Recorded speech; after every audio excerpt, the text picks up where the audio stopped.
how to log in to your US bank account. Hey everyone, welcome back to the channel. So if you need a quick access to your US bank account, well in this video I'll show you how to log into your US bank account safely and securely.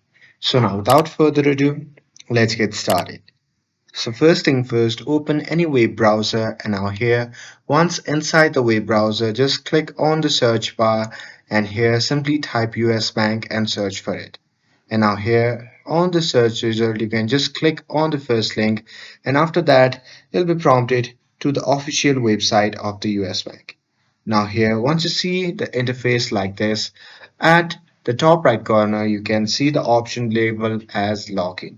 So simply click on it and after that you'll be prompted to the login page.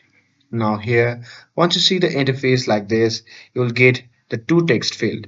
One is username and another is password.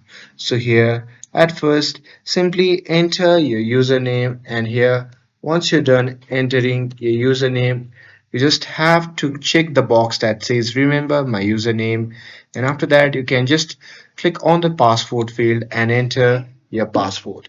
And now here once you're done with that you can just click on login and after that you'll be logged into your US bank account. But here just in case if you forgot your password then you can just click on the option labeled forget username or password and after that you can follow the on-screen prompts to reset your username or password. And that's it. That's how you can log in to your US bank account. With this, if you found this video helpful then don't forget to like, share and subscribe to get updated for more videos. Thanks for watching and I'll see you in the next video.